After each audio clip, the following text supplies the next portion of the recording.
According to recent leaks, Motorola is preparing a new smartphone for the mid-range market. In fact, this is just one of the many devices the company is preparing for the market. The device that will certainly steal the headlines is the alleged Motorola Edge 30 Pro, codenamed Motorola Frontier. The device will bring a 200-megapixel main camera, being the world's first, and a Snapdragon 8 Plus Gen 1 SoC. The company will also launch a new foldable smartphone, the Moto Razr 3, with the Qualcomm Snapdragon 8 Plus Gen 1 SoC. Although these devices will certainly be on the headlines, the brand, as we've said, is preparing a mid-range phone dubbed Moto G42. The phone has passed through the Geekbench with key specifications. The Motorola Moto G42 has just passed through the Geekbench listing. The device packs a Qualcomm Snapdragon SoC with the codename Hawa. To those unaware, this chipset is a reference or codename for the Qualcomm Snapdragon 684G SoC.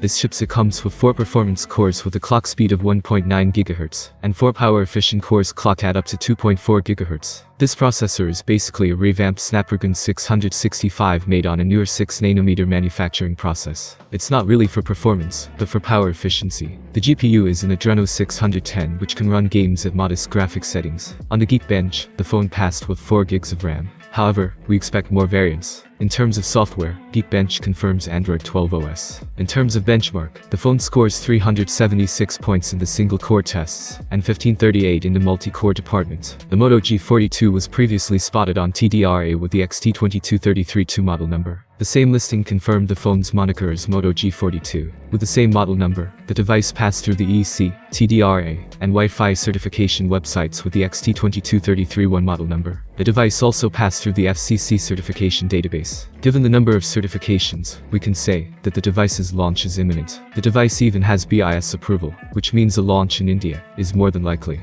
Unfortunately, not much is known regarding display, camera, and battery details. The Moto G42 will likely bring a huge battery with a modest charging speed. Other features include an OLED panel, which already puts it above many mid-range devices. Other features include NFC, dual-band Wi-Fi, triple rear camera setup, and USB Type-C. What do you think about the new model of the Moto G42 smartphone? I would like to know your opinion in the comments below. Thanks for watching, have a nice day, and see you soon.